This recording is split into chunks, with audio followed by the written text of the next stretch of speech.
આજે તો નો થવાનું થઈ ગયો ને આવ્યો વરસાદ અને વાવાઝોડું અને કર્યો ભજીયાનો પ્રોગ્રામ. હર હર મહાદેવ અને જય મહાદેવ ભાઈ. સરસ મજાને આપણે અત્યારે થઈ ગયા હતા બેસી ગયા હતા નાસ્તો કરવા. નાસ્તો કરીને આવી ગયા હતા આપણે મહાદેવના દર્શન કરવા. મહાદેવના દર્શન તમને બધાને ખબર છે આપણે પરમેનન્ટ જ હોય. અને પછી આપણે થોડુંક ચકલીને નાસ્તો કરાવી દીધો ને પછી આપણે યાર કામે તો જવાનું જોઈએ, નીકળી ગયા કામે જવા માટે. 8 hours later.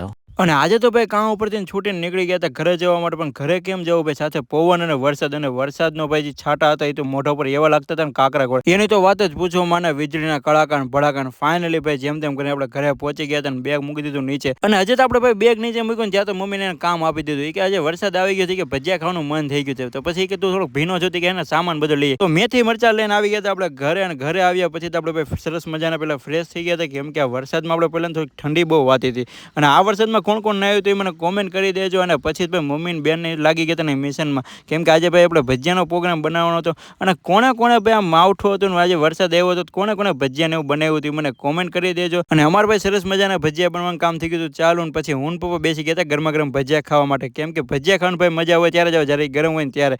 અને પછી ભાઈ બધા ફ્રી થઈ ગયા હતા ને બધા બેસી ગયા ટીવી જોવા માટે. પણ આપણે બેસી ગયા હતા બેન પાસે તેલ નખાવા માટે. અને આ વિડીયો જો તમને સારો લાગ્યો તો લાઈક કરી દેજો અને મોર વિડીયો લોક જોવા માટે કરી દેજો. અમારી ચેનલને સબસ્ક્રાઈબ